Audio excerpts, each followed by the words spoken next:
Why was she even in there?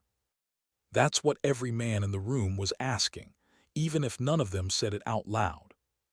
The Navy SEAL Armory at Coronado was supposed to be a sanctum, the kind of place only warriors touched, where the air itself smelled like oil, steel, and stories better left untold. Yet, in the middle of all that muscle and metal, a woman knelt by the Barrett .50, sleeves rolled to her elbows, eyes soft but intent. The cloth in her hands moved slow, methodical, the kind of precision that came from habit, not training manuals.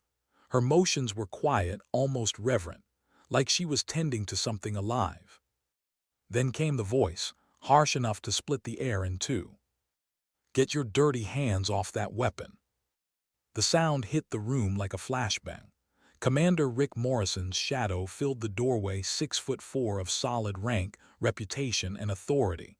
His words snapped through the space like orders on the battlefield. 50 heads turned. 50 pairs of eyes locked onto her. But the woman didn't flinch, didn't even pause.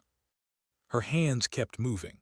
The cloth slid down the long, cold barrel as if she hadn't heard him at all. That silence, her silence, was what made the entire room still. Because in the SEAL teams, silence meant one of two things: fear or defiance. Commander Morrison wasn't used to either. He stepped closer, boots striking the concrete with the weight of command.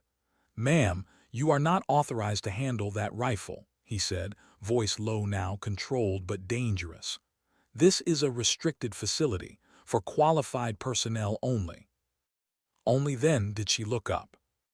Madison Parker, 26, civilian contractor, maintenance division, or at least that's what her badge said.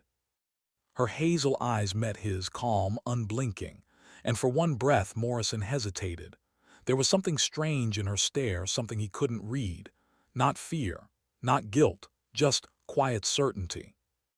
"I'm assigned to maintenance and inspection of all small arms in this facility," she said evenly, her voice steady enough to make it sound rehearsed. "Work Order 774 PHA, issued by Maintenance Control." She held out the clipboard with both hands. Her fingers didn't tremble. The commander didn't even glance at the document. He snatched it from her, the paper crumpling in his massive hand. "I don't care what paperwork says," he snapped. "No civilian touches our gear without my direct authorization." Behind him, someone chuckled, the kind of low, ugly laugh that carries weight in a room full of soldiers. Another followed, then another. Within seconds, the sound spread, a quiet chorus of mockery in uniforms. That's when Morrison made his mistake. He said, "Especially not some contractor who probably can't tell a safety from a trigger." The laughter hit full volume. It bounced off the walls like gunfire. And still, Madison said nothing. She simply lowered her gaze, finished reassembling the Barrett's bolt assembly, 12 seconds flat, and laid every piece out in perfect symmetry. Bolt carrier, firing pin, extractor, springs. Every part aligned, every one spotless. The sound of laughter started to fade. Some of the veterans stopped smiling first. Master Chief Pat Kelly, the oldest man in the room, had folded his arms and was just watching, not her face but her hands. He'd seen those hands before, not her specifically, but that kind of movement. Precision born from repetition. Repetition born from muscle memory. The kind you don't learn cleaning floors. Morrison, though, wasn't watching her hands. He was watching the control in her eyes and mistaking it for arrogance. "Tank," he barked, jerking his thumb toward one of his biggest men. "Escort Miss Maintenance out before she breaks something expensive." Petty Officer Marcus Tank Williams grinned like a wolf. He stepped forward, towering over her. "Come on, sweetheart," he said. "Time to go back to mopping floors." Madison didn't move, didn't even look at him. "Sir," she said quietly, still addressing Morrison, "I need to complete this maintenance schedule or the weapons won't pass inspection." "Inspection?" someone called from the back. "What's she gonna check, dust bunnies?" Laughter again, louder this time. But in the middle of it, she began to speak calmly, conversationally, as she slid the bolt carrier back into place. The Barrett M82A1 has a maximum effective range of 1,800 meters against personnel targets, she said. But with the right ammunition and atmospheric compensation, effective range extends to 2,500, sometimes more. Silence. That wasn't maintenance chatter, that was precision talk, shooter talk. Several heads turned, eyebrows lifting. This particular weapon's fired approximately 2,000 rounds, she continued, inspecting the muzzle brake. Custom trigger group, 3.5 pounds, modified for reduced flash signature. Now even the laughter stopped. Lieutenant Jake Torres leaned closer. He'd personally overseen the last barrel replacement. Her estimate, within 37 rounds of the exact count. He swallowed. How do you know that? Madison set the Barrett back on the table, met his gaze. I read the logs. It was a lie, and somehow everyone knew it. Morrison's jaw clenched. He hated being challenged, especially by someone who wasn't supposed to exist in his world. That's enough, he growled. Tank. Belay that order, another voice cut in. Master Chief Kelly. You could have heard a pin drop. Every man in that room turned, because when a Master Chief spoke, even a commander listened. Kelly's voice was calm, but there was steel in it, the kind that came from 22 years of surviving wars you didn't talk about. With respect, Commander, Kelly said, eyes still locked on Madison. If she's not cleared for this gear, how'd she know about that trigger modification? The commander's mouth opened, then closed again. Kelly nodded toward the Barrett. Let's test her, see if she actually knows what she's talking about. Morrison frowned. You're suggesting. A weapons test, Kelly said simply. Standard field strip, clean, reassemble, blindfolded. The room came alive again, this time with murmurs of interest, not mockery. Blindfolded disassembly was a SEAL qualification exercise. Even trained operators struggled with it. For a civilian, impossible. But Madison didn't flinch. Sir, she said quietly, that's not necessary. I was just trying to do my. Scared, someone interrupted Rodriguez, the youngest in the unit, smirking. That was the moment everything changed. Her head turned, slowly. The look she gave him, not angry, not defensive, just sharp, clinical, like a surgeon sizing up a patient. Fine, she said softly, let's make it interesting. Morrison folded his arms, smirking. What did you have in mind? If I complete the test, Madison said, you let me finish my work. No interference. And if you fail? Then I'll request reassignment, effective immediately. The commander's grin widened. Deal. Kelly stepped forward, placing an M4A1 carbine on the table with a blindfold beside it. 15 minutes, he said. No shortcuts. Madison studied the rifle, then the blindfold, her expression unreadable. 15 seems excessive, she murmured. Let's make it 5. Laughter again, uneasy this time. But when she tied the blindfold around her eyes, the air in the armory shifted. Even the sound of the ocean outside seemed to fade. She began. Hands gliding across the weapon, every movement smooth. Pushpins out, receivers separated, bolt carrier out, buffer spring removed. Her fingers traced each part like old friends. The sound was faint, metal against metal, clicks, snaps, whispers of oiled steel. 4 minutes and 18 seconds later, the weapon was whole again. Kelly checked it himself.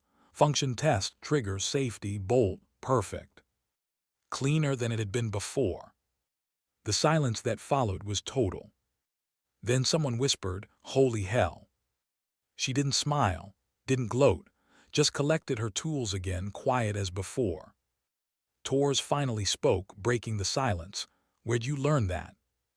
She didn't look up. "Read the manual." Another lie, obvious, measured, chosen. Morrison's pride couldn't take it.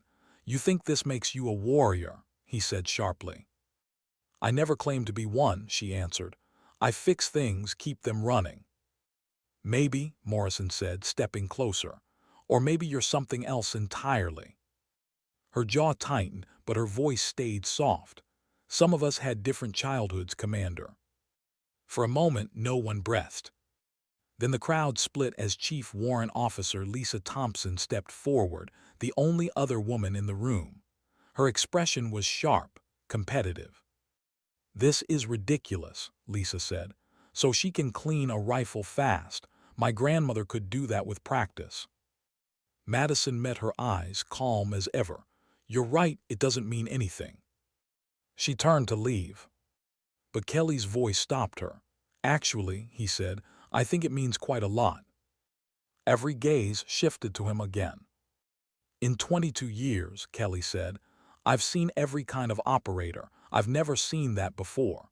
The way she moves, the sequence, the precision, that's training. Professional grade." Madison froze mid-step. "I had a good teacher," she said quietly. Kelly studied her face. "I'll bet you did." And in that small exchange, the room changed forever.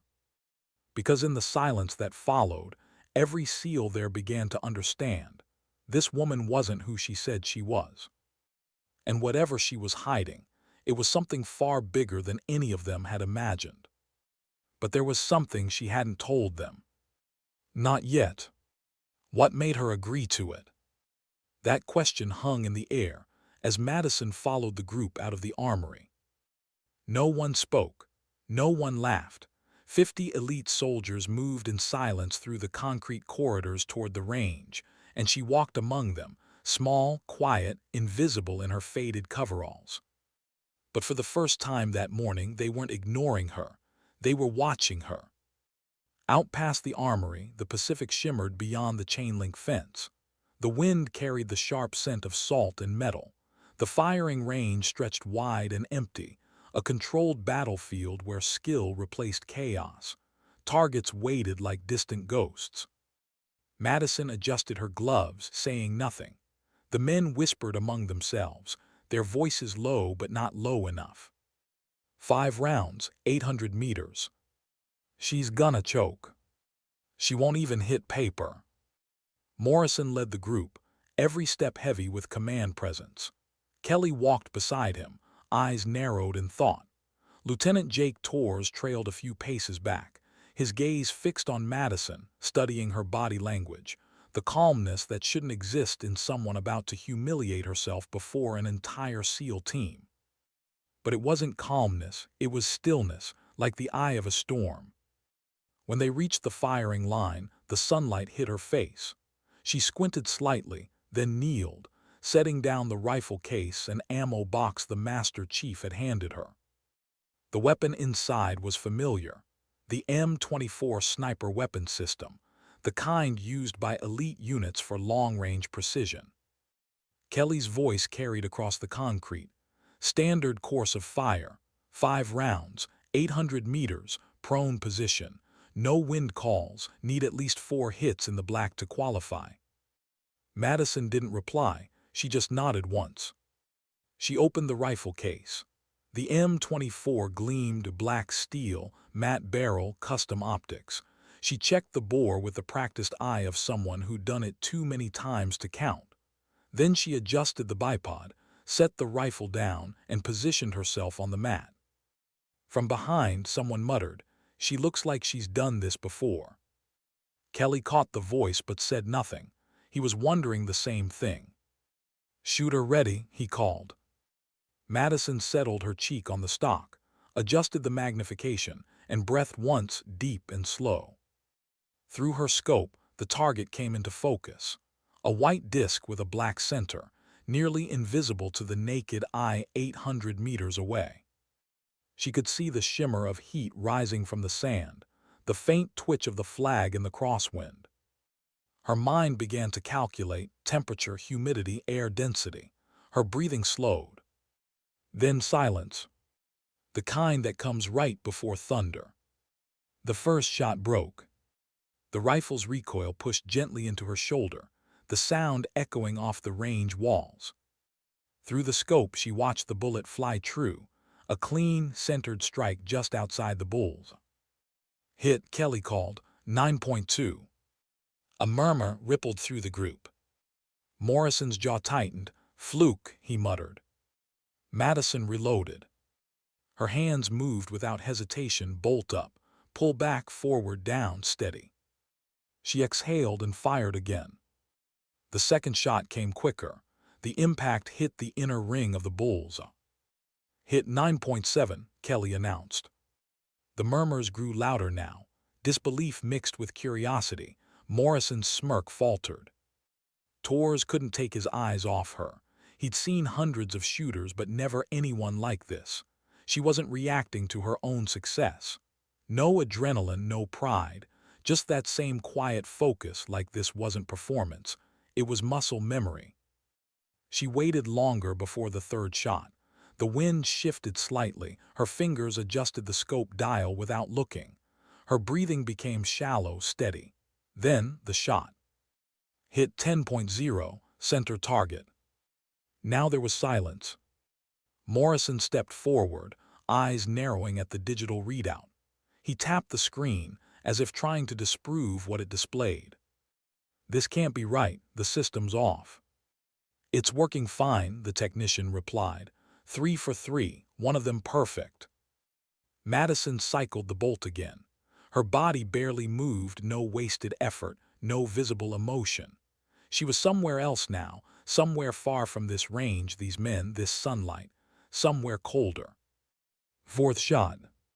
10.0 again, Kelly said quietly. Perfect. The crowd of SEALs was no longer mocking her. They were transfixed, some with awe, some with unease. Because what they were seeing wasn't luck or practice, it was mastery. The kind that can only come from years of war. And then came the fifth shot. She adjusted the rifle slightly, then, to everyone's confusion, lifted her face from the scope. Her hand slid to the rear sight, flipping it up. She was switching to iron sights. Kelly frowned. What's she doing? Torres' voice was barely a whisper. She's showing off. The final round cracked through the air. A pause. Then the target display blinked. 10.0, Kelly said softly. Iron sights. For a few heartbeats, no one moved. The sound of waves crashing far beyond the range filled the silence. Madison set the rifle down, safed it, and began cleaning it as if the whole thing had been routine maintenance. Her face was calm, too calm. Impossible, Morrison said finally. Nobody does that, not even my snipers. Kelly didn't answer. He was staring at Madison's hands again, steady, precise, mechanical. No tremor, no aftershock. He'd seen combat shooters before. The best ones always shook afterward, even if only a little. Not her. Miss Parker, Kelly said, voice measured. Where'd you learn to shoot like that? She didn't look up. I had good instruction. Morrison stepped closer. From who? She didn't answer. Torres noticed the faint movement of her jaw, a muscle tightening, then releasing. Whatever she was thinking about, it hurt. Miss Parker, Morrison said again, louder now. Are you or have you ever been employed by the United States military? Madison finally looked up. No, sir. I've never been employed by any branch of the military. The phrasing was too precise. Not served, not enlisted, employed. Morrison caught it, but before he could press further, Kelly crouched beside the shooting mat. Your hands, he said. They're calloused like a shooter's. You can tell a lot from a person's hands. Madison's gaze flicked toward him, calm but guarded. Maybe I just work hard, she said. Kelly nodded slowly. Yeah, maybe. He stood, watching her pack her equipment. Around them, the SEALs still stared, the same men who had laughed hours earlier, now struggling to process what they'd witnessed. Morrison wasn't done. His pride wouldn't let it go. Cut the games, he said. You don't shoot like that without serious training. You do quote ballistic data like that without years behind a scope. So what are you, Miss Parker? She met his eyes. I'm maintenance. Bullshit. The word echoed across the range. A few heads turned, uncertain whether to intervene. Morrison's voice hardened. People don't just wake up one day knowing how to hit perfect center at 800 meters. Not with iron sights, not under pressure. So what's your story? For a moment she said nothing, then softly, "Some stories aren't mine to tell." Kelly studied her face, the flicker of pain behind the calm. He'd seen it before in veterans who'd lost too much, done too much. The 1,000-yard stare of someone who'd learned to live with ghosts. He realized then that this wasn't defiance, it was defense. "Commander," Kelly said quietly, "I think that's enough." But Morrison shook his head. "No, I want the truth." Madison's voice was flat now, detached. "You're not cleared for the truth." The words hit harder than they should have. The air went still again. Kelly took a step forward, breaking the silence. "Commander, maybe we should take this inside." Morrison glared at Madison but finally turned away. "Fine, debrief in the conference room, 10 minutes." As the team dispersed, Torres lingered. Madison was cleaning the rifle again, meticulous, unhurried. He knelt beside her. "Why do you do that?" he asked quietly. "You just shot a perfect string. You could have walked out of here a legend, but you're acting like none of it mattered." She paused, wiping the barrel. Then, "Because it doesn't." Torres frowned. "What do you mean?" She looked up at him. Her eyes were calm, but there was a depth there, something broken hiding behind all that control. "Every bullet that hits its mark means someone else didn't go home. Accuracy isn't glory, Lieutenant. It's grief with better aim." Torres didn't know what to say. She stood, slinging the rifle back into its case. "Tell your commander the weapon's cleaned and ready for inspection." He watched her walk away, small, quiet, unshakable, and realized she wasn't just skilled. She was haunted. As she disappeared back toward the base, Kelly exhaled slowly. "You see it too, don't you?" he asked. Torres nodded. "Yeah, she's been there." Kelly's gaze stayed fixed on the empty path where Madison had walked away. "Not just there," he said quietly. "She's never really left." Back inside the armory, Madison washed her hands at the sink. Her reflection in the metal surface looked like a stranger, the maintenance worker costume hanging loose on someone who had once worn a different kind of uniform. She dried her hands, flexing the joints beneath the wrist braces, the small servo motors humming faintly. Her phone buzzed in her pocket. Unknown number, no caller ID, just one line of text. "They know." She stared at the screen for a long moment. Then she deleted the message. Outside, the wind shifted. Somewhere on the range, a paper target fluttered, 5 holes clean through its center. Why couldn't he let it go? That question haunted Commander Morrison long after Madison Parker left the range. The rhythmic echo of her rifle still lingered in his head. 5 shots, 5 hits. Perfect, impossibly perfect. He'd seen Olympic shooters miss under calmer conditions. SEAL snipers, too. But her, she had fired like someone who didn't need to think. Like her body already knew every correction, every breath, every heartbeat before it happened. And that terrified him. Inside the debriefing room, the team sat in uneasy silence. The fluorescent lights buzzed faintly. On the far wall, the digital monitor still displayed Madison's shot data, 5 concentric holes that formed a single black mark. No one wanted to speak first. Morrison stood near the screen, jaw clenched, arms crossed, a man searching for a way to make sense of something that refused to fit in a neat box. "She's lying," he said finally. "Nobody does that without professional training. Nobody." Master Chief Pat Kelly looked up from where he sat, calm but focused. "Maybe not, but maybe the question isn't if she's trained. Maybe it's why she's here." The words hung in the air, heavy. Lieutenant Jake Torres leaned forward. "Sir, with all due respect, I think Master Chief's right. We should look into her background before jumping to conclusions." Morrison exhaled sharply, packing once before stopping. Fine. Run her through the system. Everything. I want to know where she came from, who trained her, who cleared her. If she's faking credentials, I want her off this base before the day's out. Kelly nodded and rose. I'll handle it myself. When he left the room, the others fell silent again. Torres looked at Morrison. Commander, sir, what if she's not faking? Morrison turned, eyes hard. Then she's something worse. The secure comms room was buried deep beneath the base, cold, windowless, lit by the sterile glow of encrypted terminals.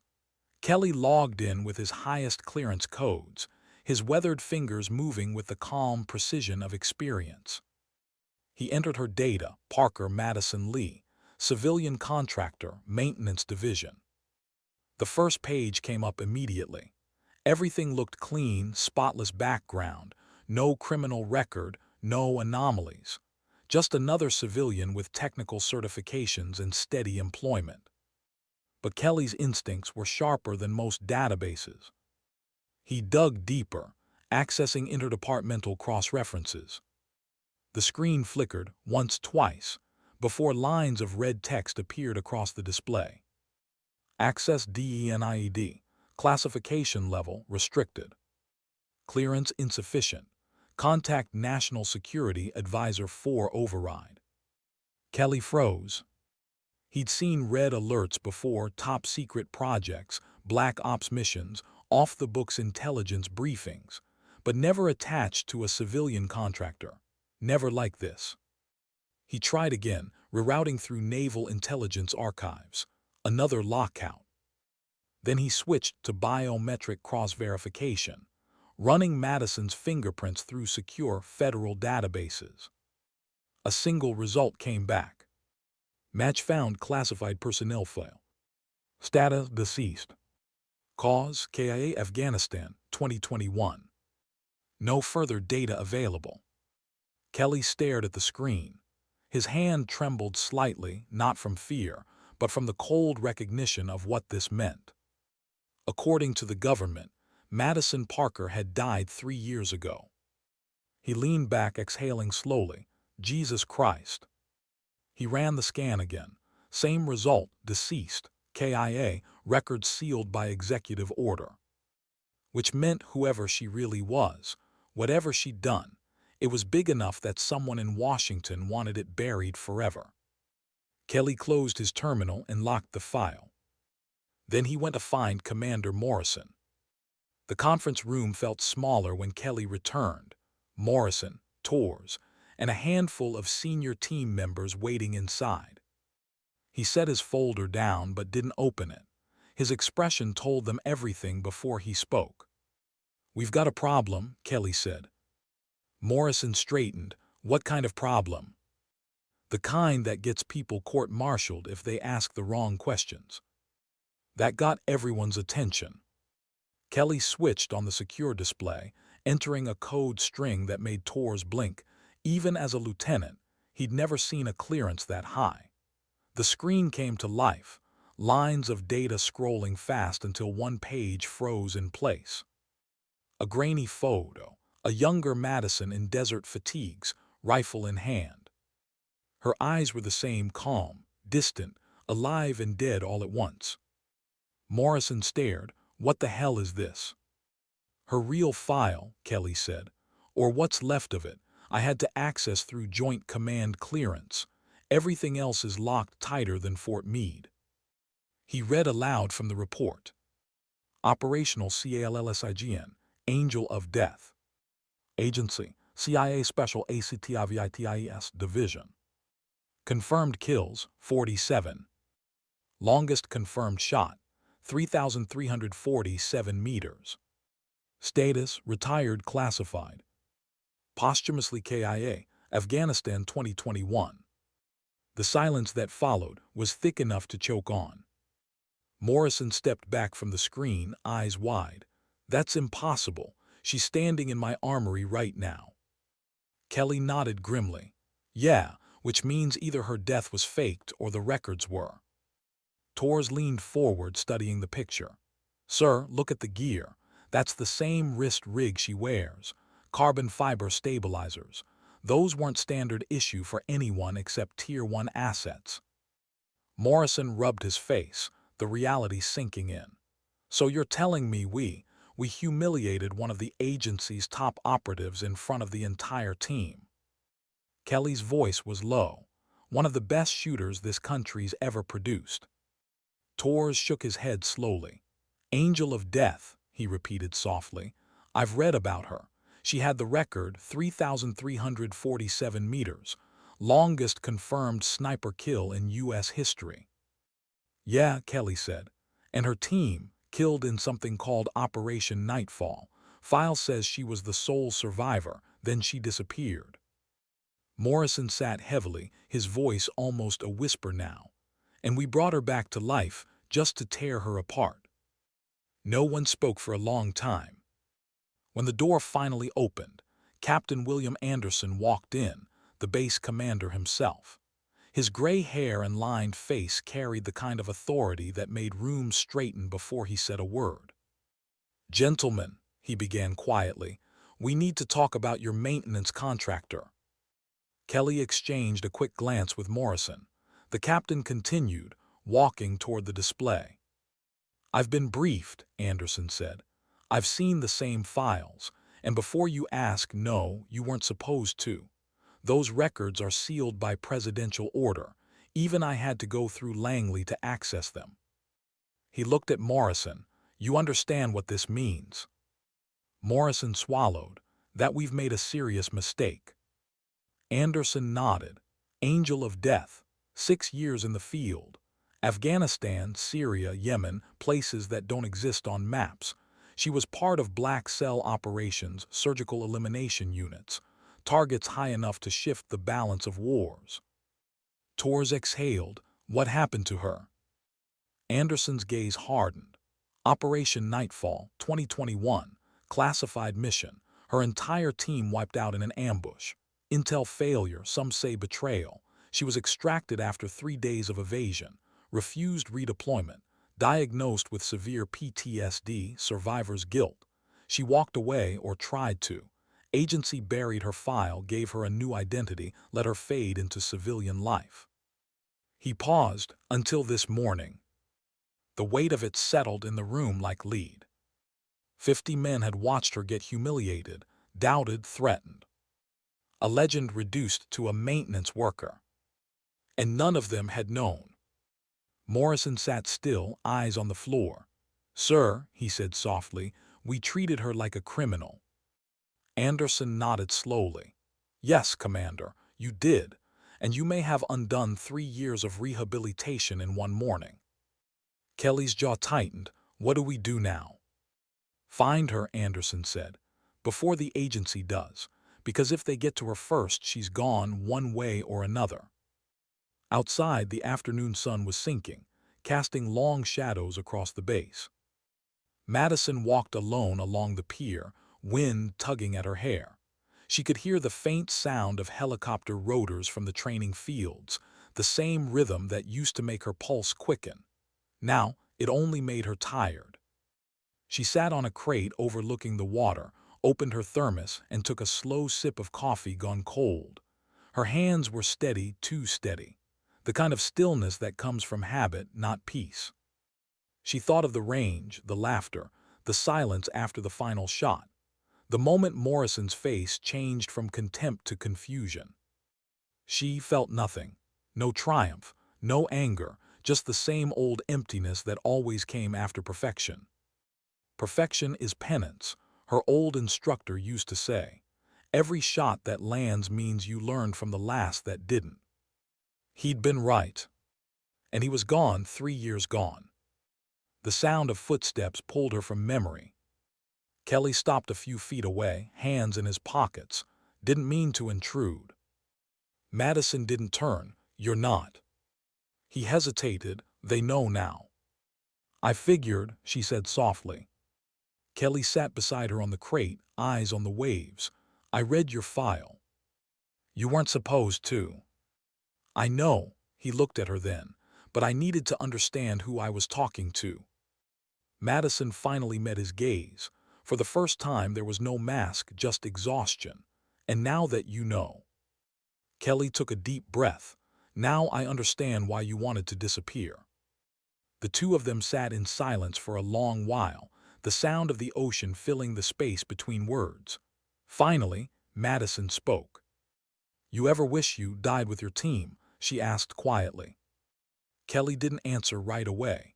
When he did, his voice was low. "More times than I can count." Madison nodded. "Then you understand." He looked at her, really looked at her, and saw not a legend, not the angel of death, but a woman carrying a war she never stopped fighting. "Miss Parker," he said finally, "I don't think you came here to fix weapons." She smiled faintly, eyes still on the sea. "No, I came here to fix myself." Kelly looked away, and now? Madison's expression hardened slightly. Now it looks like the past doesn't want to stay buried. Behind them, the distant thump of helicopter rotors echoed closer, and both of them turned toward the sound. Kelly frowned. "That's not a scheduled flight." Madison stood slowly, eyes narrowing. "No, it is." And somewhere deep inside, a part of her she tried to bury, the soldier, the ghost, the sniper, began to wake again. Why didn't she just run? That's what Morrison kept asking himself as he stood in the command center, staring at the security feed of the pier. It was 17:45 hours. The sun was bleeding into the Pacific, and Madison Parker was sitting alone at the far edge of the base. The same woman he'd accused, humiliated, and tried to throw off his range that morning. Now he knew who she really was. And he couldn't stop replaying every word he'd said. Kelly stood beside him, arms crossed. The monitor flickered in the fading light, Madison unmoving, hair whipping in the wind. "She's been there for hours," Kelly said quietly. "Hasn't moved since I checked 30 minutes ago." Morrison nodded, jaw tight. "You think she's waiting for someone?" Kelly hesitated. "Maybe. Or maybe she's just waiting for something inside her to stop hurting." The commander exhaled heavily, running a hand through his hair. "Anderson says CIA might already be inbound, if they get here first." "They won't," Kelly interrupted firmly. "You want to make this right, you go talk to her yourself." Morrison's gaze shifted back to the screen. Madison sat at the edge of the pier, small against the vastness of the sea, still, silent, and alone. He nodded once quietly. "Yeah, I owe her that." He grabbed his cap, holstered his sidearm, and walked out. The lighthouse at the far end of the base hadn't been operational in decades. Its cracked white paint glowed faintly in the orange dusk. The metal stairs creaked as Morrison climbed, each step echoing inside the hollow structure. By the time he reached the top, the wind had picked up, carrying the chill scent of the ocean. Madison sat on the outer ledge, legs dangling over the side, hands resting loosely on her knees. Her eyes were on the horizon. "Miss Parker," Morrison said softly, keeping his distance, "mind if I join you?"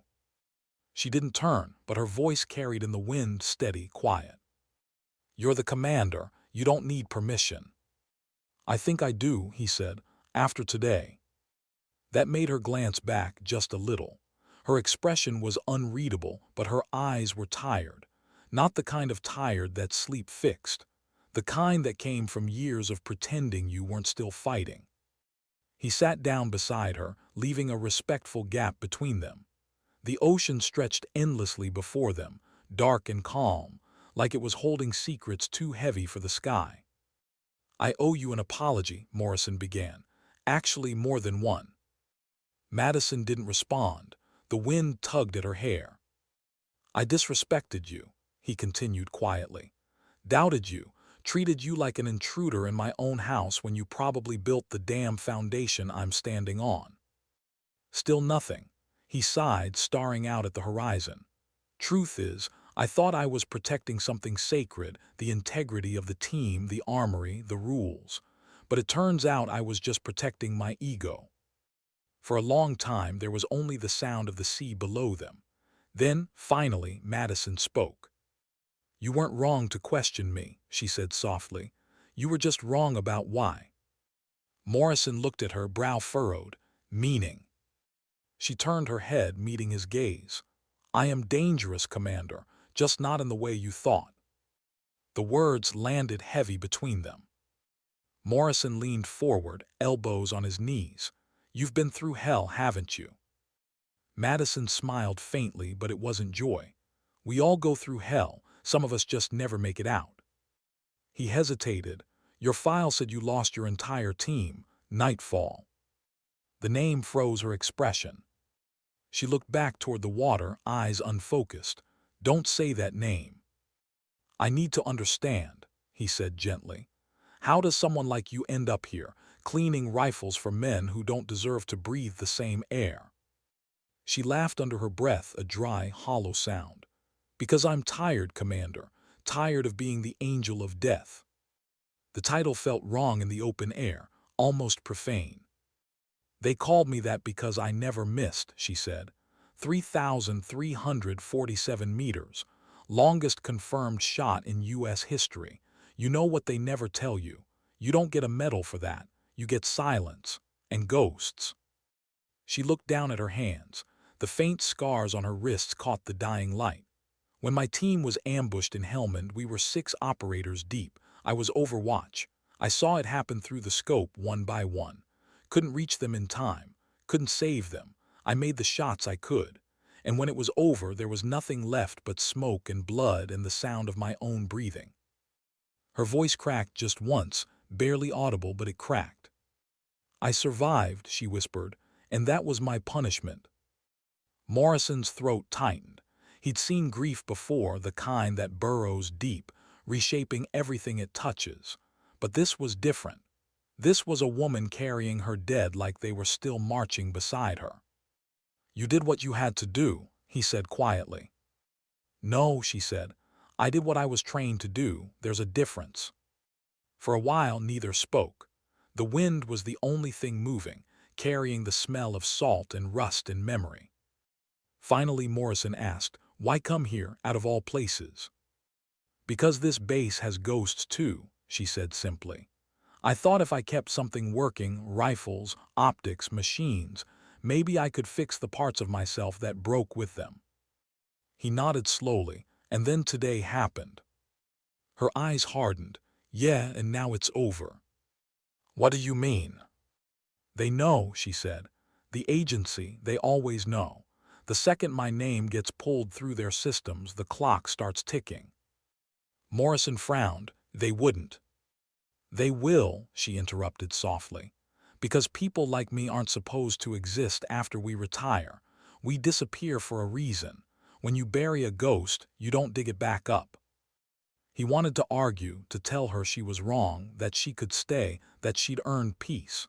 But before he could, his radio crackled with static. Base command to Morrison, urgent. We have an unscheduled inbound helicopter. Military transport, no flight plan, requesting immediate landing. Passenger claims to be CIA liaison. Priority code level 5. Morrison's stomach dropped. Say again. The radio repeated. Passenger requests to meet with subject codenamed Angel of Death. Immediate. He looked at Madison. Her face didn't change, but her eyes told the story. They found me, she whispered. She stood slowly, brushing dust off her coveralls, and for a moment, Morrison saw the ghost of the operative she once was.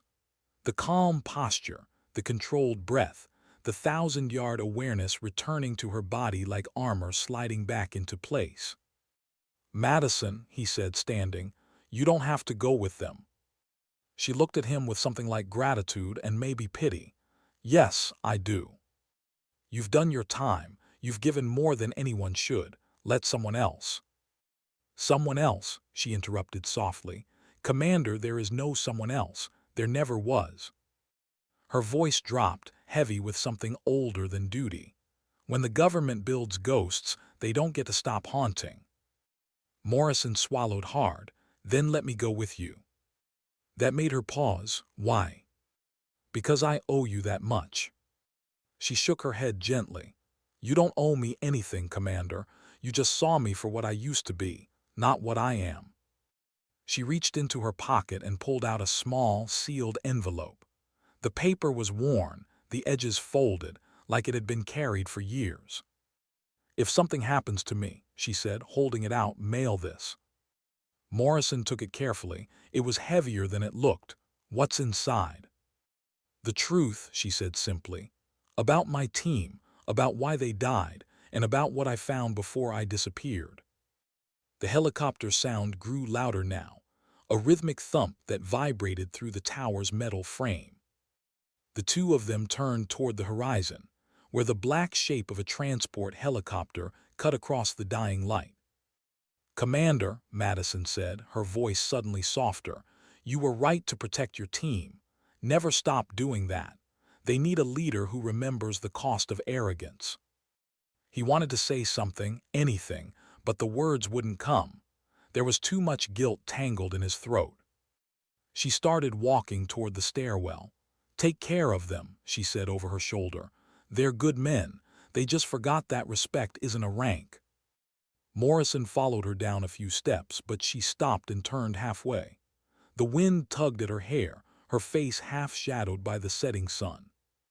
"Commander," she said quietly, "do me one favor." "Anything." "If anyone asks what happened here today, tell them the truth." He nodded. "I will." She gave a small smile, the kind that never reached the eyes, then disappeared down the stairs. By the time Morrison reached the tarmac, the helicopter had already landed. A man in a gray suit stood beside it, the wind from the rotors whipping at his tie. He carried no visible weapon, but everything about his posture screamed authority. "Commander Morrison," the man said briskly, "I'm here for Madison Parker." "She's not a suspect," Morrison said firmly. The man's expression didn't change. "No, Commander, she's an asset." Madison approached from behind him, walking with calm certainty. No hesitation, no fear, just inevitability. The agent nodded at her. "Ma'am." "Where are we going?" she asked. "Back where you belong." She didn't answer, just glanced back at Morrison, and for one fleeting second he saw something in her eyes. Not regret, not forgiveness, something deeper. "Peace." Then she climbed into the helicopter. The rotors roared to life. The aircraft lifted off, rising into the bruised evening sky. Morrison shielded his eyes against the wind, watching the silhouette disappear into the clouds. The envelope in his pocket felt like a heartbeat. That night he couldn't sleep. The base was quiet, too quiet. Every corridor felt haunted. He sat at his desk, staring at the envelope. No address, just his name in small, steady handwriting. He turned it over in his hands, feeling its weight again. He wanted to open it, every instinct told him to, but something stopped him. Respect. So he locked it in his safe. Outside, waves crashed softly against the shore, and the lighthouse beam flickered faintly against the clouds, one light trying to hold back a sea of darkness. And somewhere far above the ocean, a helicopter carried an angel back to the war she'd never escaped. Why hadn't he opened it? That question had followed Commander Morrison for 3 days. 3 long, sleepless nights since the helicopter vanished into the horizon, carrying Madison Parker back into a world she tried to leave behind. He hadn't told the men what happened, not the full story. Officially, she'd been reassigned under special clearance. Unofficially, every man on base could feel the weight of something they didn't understand. The range was silent now. No laughter, no bets. The target swayed gently in the ocean wind, untouched since the day she'd left 5 holes in one. Morrison stood there every morning before dawn, hands in his pockets, staring at that same empty line of sand. He couldn't shake the sound of her voice. Tell them the truth. But truth, he was learning, came with consequences. The envelope lay on his desk like a quiet accusation. He hadn't opened it because he was afraid of what it would mean, afraid of who it would implicate, her, himself, maybe even the flag he still saluted every morning. But fear was a coward's excuse, and Morrison was many things: a fool, a skeptic, a proud man but not a coward. He took a deep breath, sat down, and tore the envelope open. Inside was a single folded letter, written in clean, precise handwriting. No hesitation in the strokes, no wasted ink, just the same economy of motion she'd shown with a rifle. He unfolded it. "Commander, if you're reading this, I've gone where I swore I'd never return. You asked me why I was here. The truth is, I wasn't hiding from the world, I was hiding for it. Nightfall wasn't an ambush, it was an execution. My team wasn't killed by insurgents. They were killed by one of our own.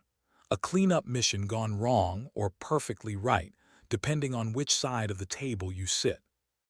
We were sent to extract a defecting informant with data on illegal drone operations. Off-the-book strikes hitting targets the agency couldn't afford to admit existed. We made contact, but the coordinates were wrong. When I called it in, the strike hit our own position. The official report blamed enemy artillery. That was a lie. The call came from an American satellite uplink. I was the only one left breathing. They couldn't afford a witness, so they buried me under my own name and called it closure. I've been watching ever since. If this letter finds you, it means they've found me again. I don't know if I'm going back as a ghost or a gun, but either way, I won't let them bury the truth twice. You asked me once what made a good commander. It's not rank, it's conscience. Keep yours." Morrison sat there long after he finished reading. The letter shook slightly in his hands. His throat felt dry, tight. He read it again and again. Then finally he whispered, "Jesus Christ." Master Chief Kelly found him an hour later, still at his desk, the letter unfolded in front of him. "She left something?" Kelly asked softly. Morrison nodded without looking up. "A confession, maybe a warning." Kelly waited. Morrison handed him the page. He read in silence, his face hardening with every line. "Nightfall," Kelly said quietly. "I remember hearing rumors, something off the books, but we were told it was just another failed recon." "It wasn't," Morrison said. "She was right in the middle of it." Kelly set the letter down. "What are you going to do?" Morrison stared at the paper for a long moment. "What she asked me to." Kelly frowned. "You sure about that? If this is true, and I mean if we're talking about black-level intel, this could burn careers, end lives." Morrison looked up at him, eyes cold and resolute. "So be it." For the first time since that morning at the range, Kelly saw something shift in the commander's expression. The pride was gone, replaced by purpose. "Pull Torres in," Morrison said. "He's young, clean, and still believes this uniform stands for something. I want his eyes on this." When Lieutenant Jake Torres arrived, Morrison didn't bother with formalities. He handed him the letter without a word. Torres read it slowly, frowning deeper with every line. When he finished, he looked up. "Sir, if this is real." "It's real," Morrison said. Torres hesitated. "Then she's walking straight into a trap." Morrison nodded. "That's my concern." Kelly crossed his arms. "So we find her." "That's not going to be easy," Torres said. "CIA transport logs are sealed. If she's under their custody, she's off-grid, no transponders, no manifests." "Then we go around them," Morrison said. "Find backdoor comms, old field contacts, anything that can trace an unsanctioned flight." Kelly raised an eyebrow. "You're talking about defying federal authority, Commander." "I'm talking about doing what's right," Morrison said flatly. "She earned that much." Torres nodded slowly. "Understood." By nightfall, the base had quieted again, but the command office glowed with dim light. Maps spread across the table, radio logs, air traffic reports, anything they could scavenge without raising alarms. Kelly leaned over a chart. The hello that took her came from Naval Air Station Miramar. No registered return flight, just a blank timestamp logged under maintenance transport. That's their trick, hiding ops under logistics. Morrison studied the data. If they left from Miramar, they had to refuel somewhere within range.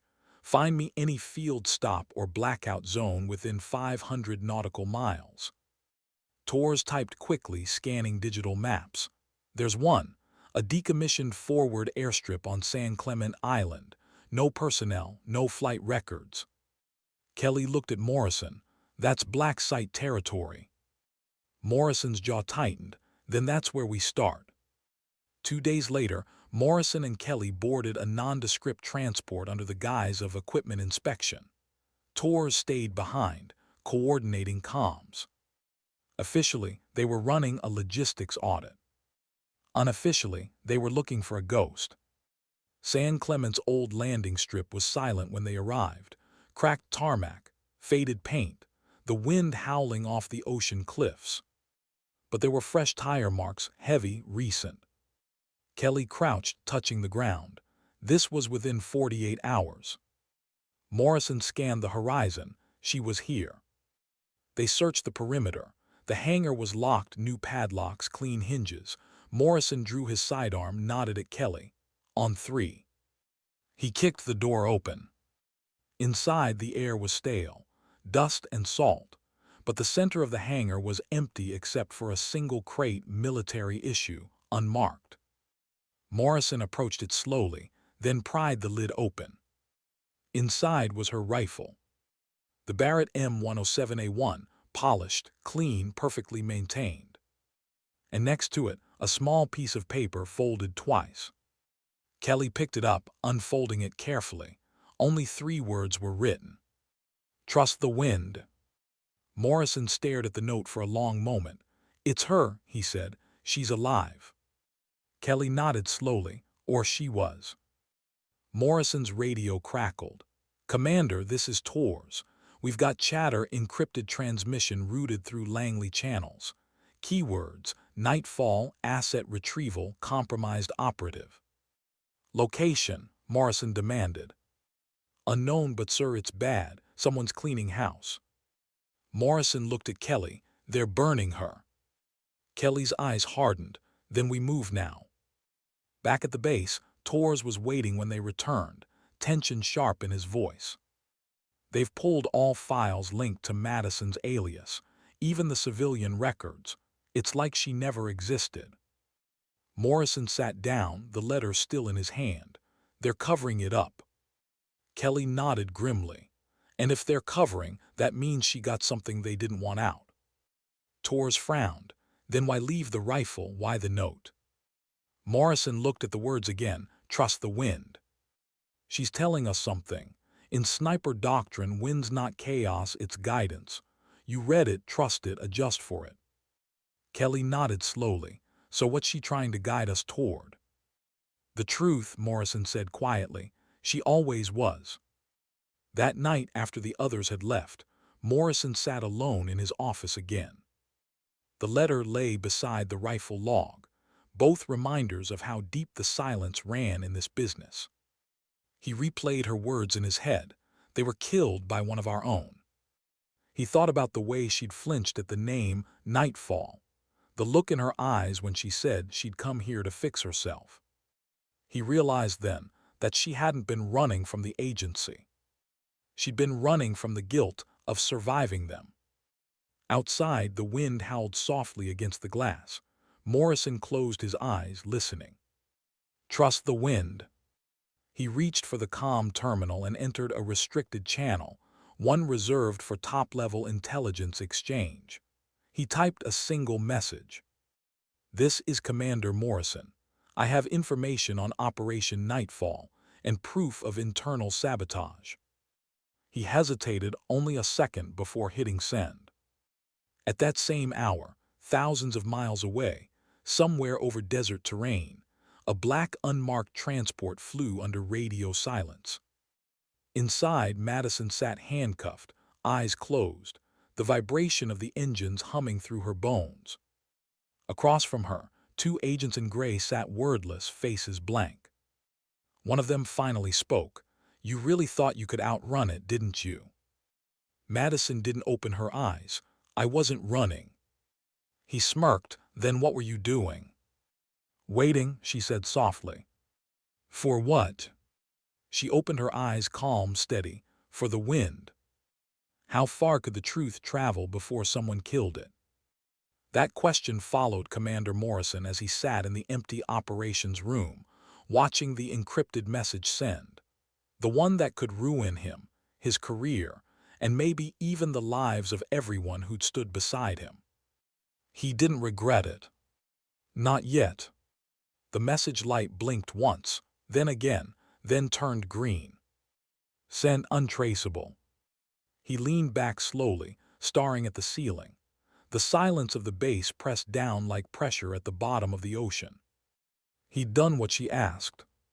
He'd told the truth. But he couldn't shake the feeling that somewhere out there, Madison Parker was already paying for it.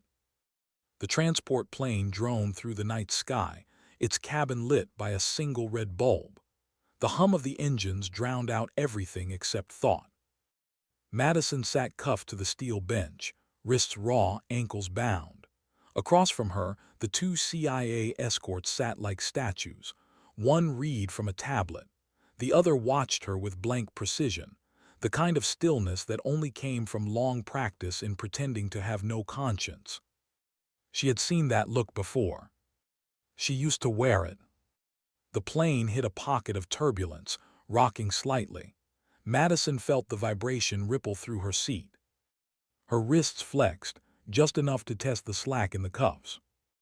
Minimal movement, minimal sound. She wasn't fighting yet, just reading the wind. The man with the tablet looked up. Uncomfortable, Miss Parker. She didn't respond. He smiled faintly. You should be grateful. You're being transferred to a secured debrief facility. You'll get food, water, and a lawyer. Madison's eyes flicked up to him. You don't bring lawyers to ghosts. That made his smile fade. Still sharp, that's good. They'll want you lucid. She studied him for a long, quiet moment. You were at Langley during nightfall, weren't you? He blinked once, a small, involuntary reaction. She caught it. New assignment, she said softly. Same smell. He said nothing after that. Meanwhile, back on base, Morrison's phone vibrated once. A single message appeared on his secure line. No header, no signature. You shouldn't have sent that. He stared at it. Then another message followed. They're coming. He stood abruptly, the chair scraping the floor. Kelly, he barked. The Master Chief appeared in the doorway seconds later, alert. Sir. Pack everything. Data drives, letters, range footage. Lock them down and burn the rest. Kelly frowned. Sir, what's? They know we sent the leak, Morrison interrupted. Move now. Kelly didn't ask again. He just moved. Years of instinct took over. By the time Torres arrived, alarms were already blinking on the comms console. Sir, Torres said, breathless, unmarked vehicles just entered the base perimeter. No transponder, 3 black SUVs. Morrison's jaw tightened. Seal the armory. No one in or out without my word. Kelly looked up from the safe, still locking it. Commander, this is escalation.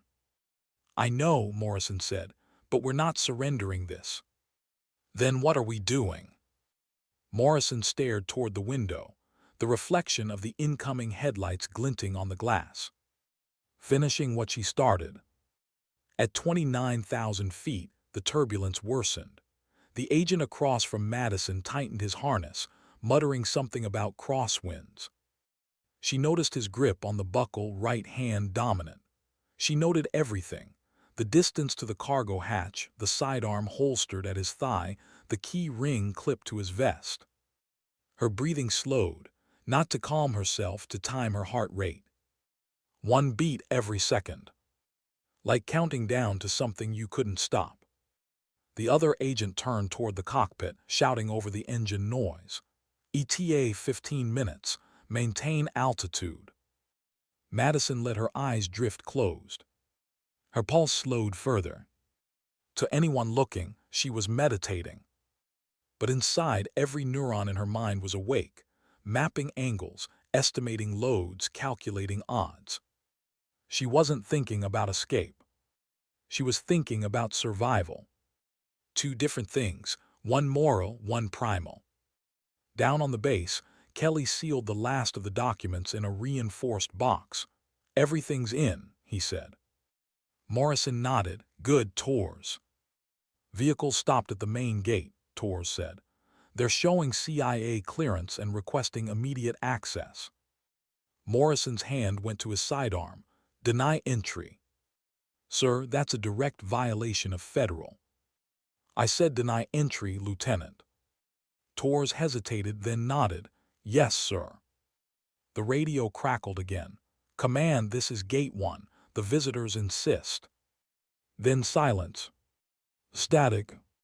Kelly turned. "We lost comms." Morrison drew his weapon. "They're already inside." Back in the plane, Madison's eyes flicked open. Something had changed in the hum of the engines. A pitch drop, a subtle shift in pressure. The air felt wrong. The co-pilot's voice came faintly through the cabin speakers. "Engine 2, we're losing compression." The red light flickered, dimmed, then steadied again. The agent nearest her cursed softly. "Damn thing's older than I am." Madison's voice was calm. "Hydraulic failure." He looked at her sharply. "Don't." "Altitude drop," she murmured, ignoring him. "Pressure variance. You're venting oil through the secondary. That means—" "Shut up," he snapped. But she was right. And both of them knew it. The plane jolted violently. The agent stumbled to his feet, bracing against the side wall. Madison used the motion, a twist of her wrist, a subtle pull against the metal ring of the cuff. The hinge creaked. Not enough. Not yet. The turbulence eased. The agent grabbed his headset, speaking into it. "Status." No response, just static. Madison's voice was soft, almost too soft to hear. "You should have checked the weather." He turned toward her, confused. "What?" She looked up, eyes cold and clear. "Wind's changing." Then the lights went out. Morrison's office went dark at the same moment. Power failure. Emergency lights flickered red, washing the walls in blood-colored shadow. Torres drew his weapon instinctively. "They cut the grid." "Backup generators will kick in," Kelly said, but they didn't. The silence deepened. Morrison's voice was low. "They're not here to talk." The first explosion came from the east corridor, not large but close. Metal groaned. Kelly grabbed the range keys from his belt. "We can fall back through the tunnels." Morrison nodded. "Move." Torres covered the rear as they ran, boots pounding on concrete, alarms still silent. Only the low, heavy hum of diesel engines from outside. Kelly keyed open the tunnel hatch. Cold air rushed up from below, salt and rust and darkness. They descended fast, lights flickering from old wiring. The tunnels ran beneath the armory, connecting to the coast. During wartime, they'd been escape routes. Now they'd be hope. At the far end, Kelly keyed another lock, this one newer. When it opened, a blast of ocean air filled the passage. The sound of waves crashing against the rocks echoed up. Torres turned back. "Sir, what about the base?" Morrison paused at the doorway. "The base will survive. Truth doesn't unless someone carries it." He handed Torres the sealed data box. "That's you now." Torres looked at it, heavy, locked steel with classified markings. "What's inside?" "Her story," Morrison said, "and maybe our redemption." Then he looked toward the dark sea. "Go." At 20,000 feet, the plane shuddered again. The red light blinked twice and died completely. The agent by the door reached for his flashlight, too late. The sound of the first impact, a small metallic click, was lost under the scream of the wind. The side latch on Madison's cuff broke. In the darkness, she moved silently, fluid, familiar. The muscle memory of a life she'd buried rose up like instinct. Her fingers brushed the sidearm on the floor. She didn't grab it. She didn't need it. She reached for the seatbelt of the man closest to her, yanked hard, pulling him forward into the wall as the plane pitched down again. The second agent lunged, she ducked, twisted, and let his own weight carry him past her. The motion wasn't graceful, it was survival carved into reflex. The plane screamed, wind roaring through the fuselage. Something in the left wing tore loose. Madison fell against the bulkhead, chest heaving. She looked toward the cracked cockpit door, flames flickering on the other side. She pulled herself upright, limped forward. Smoke burned her throat.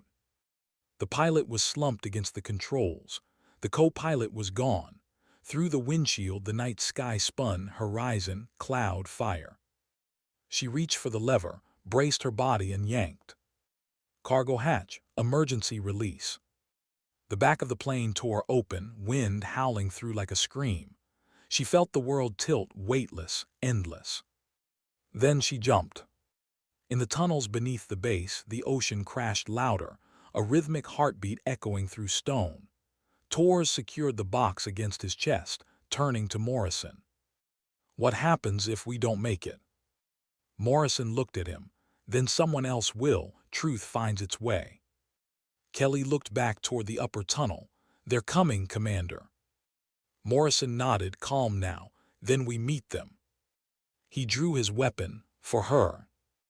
And when the first flashlights appeared at the top of the stairs, faceless silhouettes in gray, Morrison didn't hesitate. The ocean swallowed the sky. Madison's parachute unfurled late, jerking her hard. Pain shot through her ribs, but she stayed conscious. Below her, nothing but black waves. Wind screamed past her ears.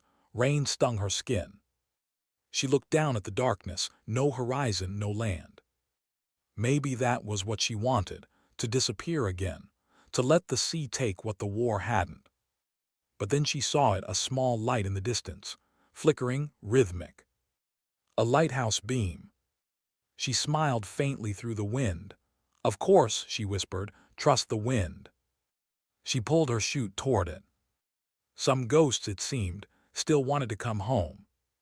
Why was she still breathing? That was Madison's first thought when she opened her eyes. Salt water filled her mouth. Her body floated, half submerged, bruised, and heavy.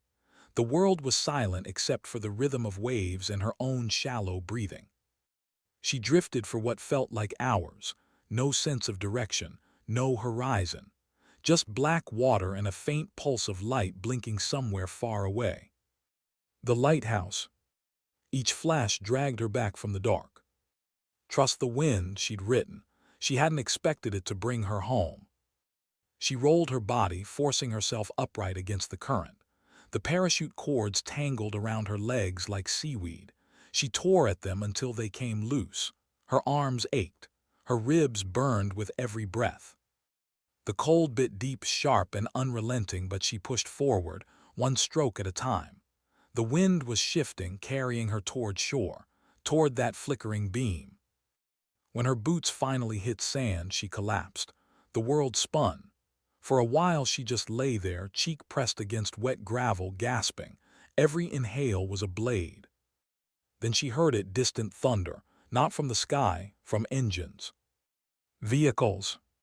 She forced herself up, legs trembling, and scanned the coastline. The cliffs rose ahead, jagged silhouettes against the fading stars. Above them, she could see the faint outline of the base. Her base, or what was left of it. Smoke drifted against the dawn. No flames, just aftermath, the quiet kind that follows violence. She started walking.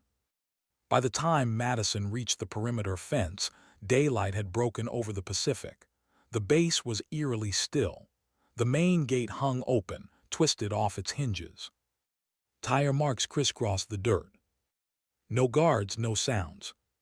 She slipped through a gap in the chain link and moved silently, instinct taking over. Every step was calculated, eyes scanning corners, listening for breath that wasn't hers. But there was nothing. Just silence. The armory was gone, blown inward. The walls blackened, the roof half collapsed. Bullet holes marked the concrete. She crouched near the entrance, fingers brushing the spent casings scattered across the floor. 9mm, close range, controlled fire. No panic, execution style. Her stomach turned cold. She moved deeper, boots crunching glass and dust, until she reached the command room.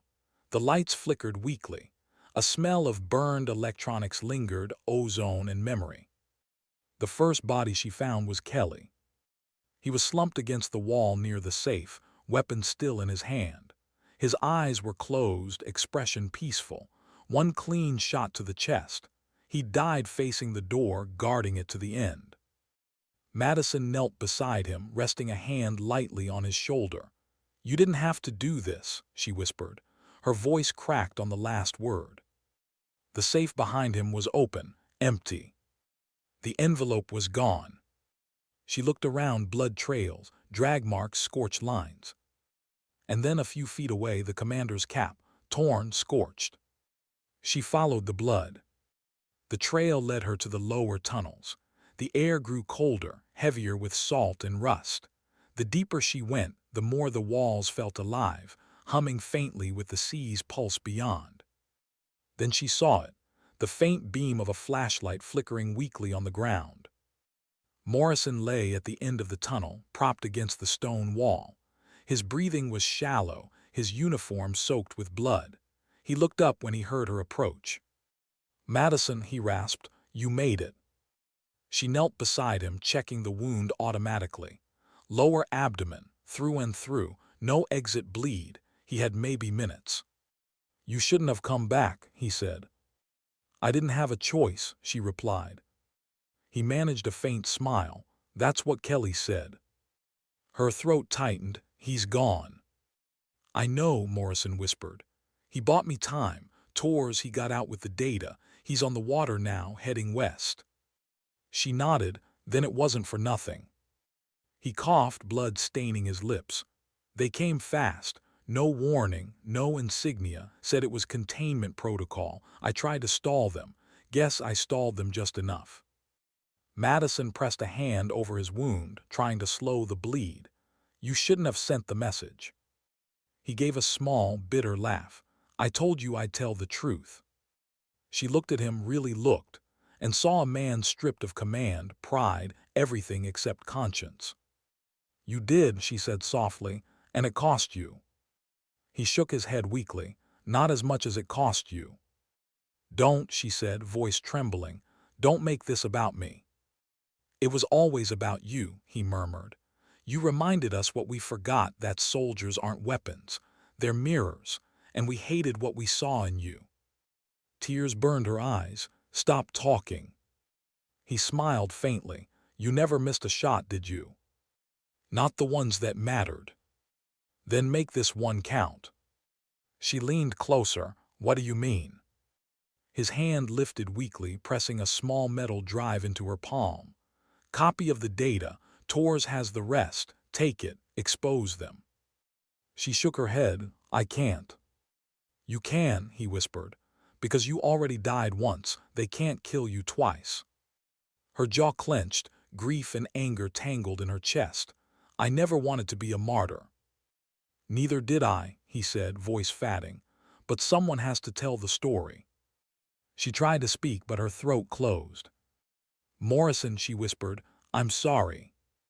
He looked at her, eyes distant now but steady. "Don't be. You gave us back our soul." And then he was gone. The tunnel went silent except for the wind moaning through the vents. Madison stayed there for a long time, holding his hand until it went cold. When she finally stood, the grief felt like lead in her blood, but beneath it something else, purpose. She tucked the drive into her jacket, wiped her eyes, and looked down the tunnel one last time. The flashlight flickered, dimmed, and died. She whispered, "Rest easy, Commander." Then she turned toward the sea. The lighthouse beam swept over the cliffs as she climbed out of the tunnel and into the open air. Dawn had broken fully now. The smoke from the armory caught the sunlight, turning gold. She reached the lighthouse door and stopped. It was still standing, cracked and old, but the beam still turned, cutting the horizon in slow, steady arcs. The same place she'd sat days ago, the same wind that had carried her back. Inside, the walls were covered in old graffiti, names, dates, ranks long gone. She climbed the spiral staircase until she reached the top, where the horizon stretched forever. From up there she could see everything: the base, the coastline, the empty road leading inland. No movement, no pursuit. Just silence. She pulled the small drive from her pocket and turned it over in her hand. Tiny, harmless looking, but it carried everything: Nightfall's truth, her team's deaths, the corruption that had buried them. She could destroy it. Or she could finish what Morrison started. Her hand trembled, not from fear, from weight. Every choice she'd ever made led here. Every ghost that followed her was waiting for this. Then her radio crackled. Static. Then a voice, faint, breaking. "Parker, it's Torres, made it to the coast. We have the files, awaiting signal." She closed her eyes, exhaling slowly. "Copy that, Lieutenant." "Commander didn't make it." "I know," she said softly. "Orders." She looked out at the horizon. The wind lifted her hair, gentle, insistent. "Transmit everything," she said, "all of it." There was a pause on the line. "That'll make enemies, ma'am." She smiled faintly. "Then they'll know I'm alive." "Understood, transmitting." The static returned, then silence. She stood there, eyes on the sea, watching the sun climb higher. For the first time in years, she didn't feel like running. The ghosts were still there, they always would be, but they weren't chasing her anymore. She could almost hear Morrison's voice in the wind. "Truth finds its way." Below her, the waves crashed against the rocks, steady, eternal. She whispered, "Then so will I." 2 hours later, across multiple continents, encrypted news outlets began receiving fragments of data: operation logs, satellite footage, internal memos marked eyes only. And attached to every file was a single line of text: "For those who were told to forget, MP." The internet caught fire within hours. Anonymous sources, whistleblowers, denials from agencies that claimed not to exist. But one image spread faster than all the others: a photo of a woman on a pier, holding a rifle, staring at the ocean. The caption read simply, "The angel of death lives." Back at the lighthouse, Madison sat on the edge again, feet dangling over the void. The wind whipped her hair across her face. For the first time in years, she smiled, small, quiet, almost human. She pulled Morrison's dog tag from her pocket, the metal warm from her hand. On the back, she'd carved 3 words with her knife. "Trust the wind." She let it go. The tag spun once in the air, catching the light before vanishing into the sea below. And as the lighthouse beam swept over her one last time, Madison Parker closed her eyes and whispered into the wind. "Sometimes dignity doesn't speak. It simply acts." What happens after the truth escapes? It doesn't roar, it ripples. It moves quietly from one trembling hand to another, across encrypted channels and midnight screens. The first journalists who opened the files thought it was disinformation. Then they saw the footage. Coordinates, drone logs, time stamps. American signatures. The nightfall leaks hit the world before sunrise. By noon, news anchors whispered words they'd never dared before: illegal strikes, falsified deaths, internal sabotage. By dusk, whole governments were demanding answers. And by midnight, Washington denied everything. But the data was too clean to erase, too ugly to explain. And somewhere in all that noise, one name kept surfacing: Madison Parker, codename Angel of Death. 3 days later, the headlines had turned her into a myth. Some said she was dead again. Some said she was in hiding. Others claimed she'd defected, that she'd always been a ghost within the system, turning the same weapons inward. But none of them were right. Because Madison Parker wasn't anywhere. She was everywhere. Far from the headlines, in a small coastal town that didn't exist on any tourist map. A woman limped into a roadside cafe just as the morning fog was lifting. Her hair was shorter now, darker, her eyes hidden behind cheap sunglasses. She ordered coffee. Black sat near the window, said nothing. The waitress smiled kindly. Rough morning. Madison's lips twitched, the ghost of a smile. You could say that. She looked out at the horizon. The ocean stretched endless and gray, calm after the storm. It was strange. The world was tearing itself apart over truths she'd once begged someone to believe, yet she felt peaceful. Not proud, not relieved, just still. The waitress came back. You're not from around here, huh? Madison shook her head. Just passing through. Heading somewhere. She thought about it, about the faces of the men who'd fallen her team. Kelly, Morrison, all of them. Then she looked up at the waitress. No, just done running. At the Pentagon, the atmosphere was chaos disguised as control. Meetings stretched through the night. Reports rewritten, testimonies rehearsed, every screen glowed with redacted lines. Behind closed doors, men in dark suits argued over who to sacrifice. Someone had to take the fall. Someone always did. But one voice cut through the noise, calm, deliberate, terrifyingly certain.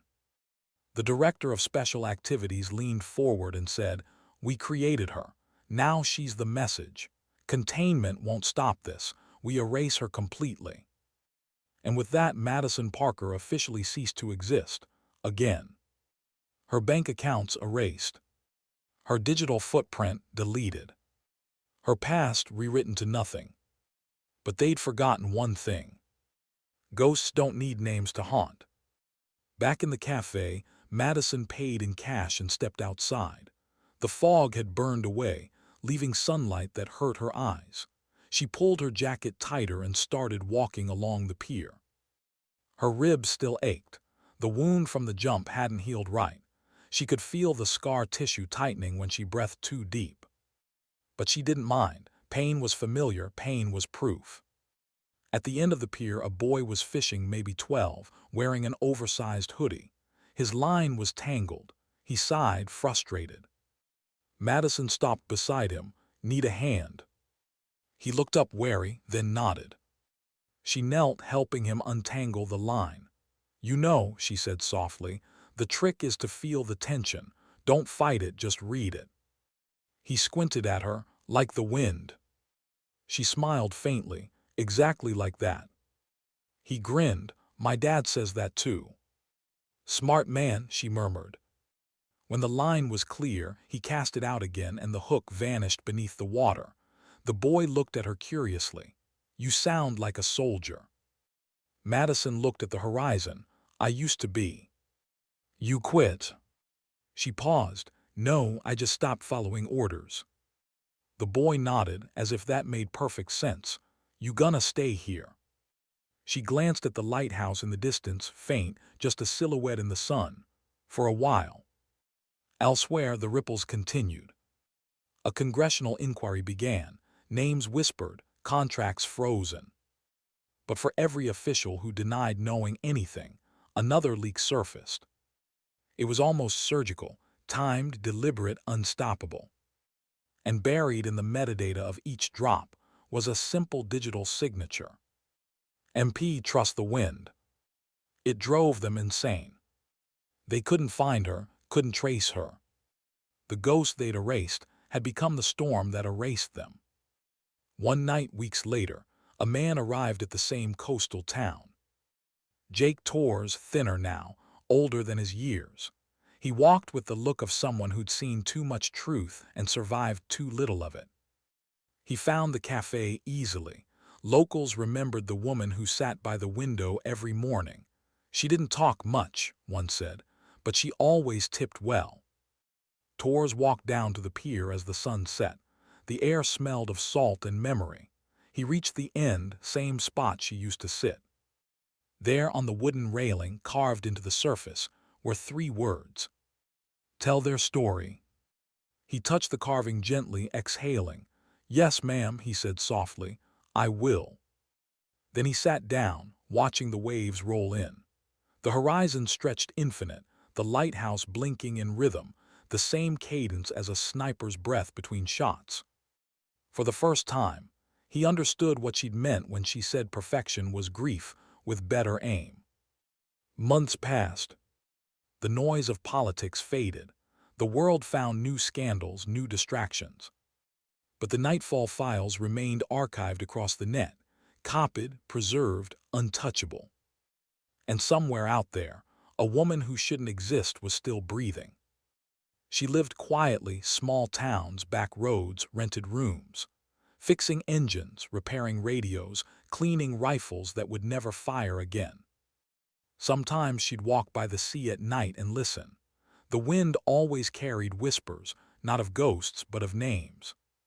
Her team, Kelly, Morrison, every one of them alive in memory. And when the loneliness grew too sharp, she'd talk to them under her breath. "I kept my promise," she'd say. "Your story out there now. They can't bury you again." The wind never answered, but it didn't have to. One winter morning, she woke before dawn. The sea was rough, gray waves crashing against the rocks. She put on her jacket and walked barefoot down the sand until the lighthouse beam touched her face. She stopped at the water's edge, closed her eyes. For a long moment she didn't move, didn't think, didn't even breathe. Then she whispered, "You can rest now." She took one step forward, then another. The water reached her knees, then her waist. The cold bit hard, but she didn't flinch.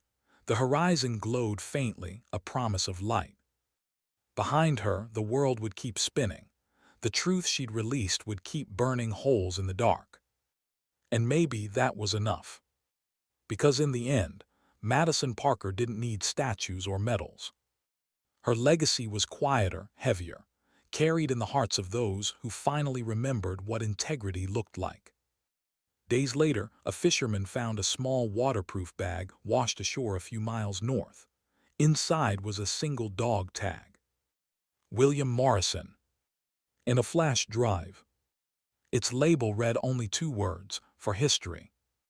Months later, Lieutenant Jake Torres stood before a camera in a closed hearing room. When asked why he risked his life for a disgraced operative, he didn't hesitate. "She wasn't disgraced," he said. "She was the standard." The committee chair leaned forward. "And what do you believe she wanted?" Torres' answer was quiet. "For us to remember that silence isn't loyalty, it's surrender." No one in the room spoke after that. Years passed.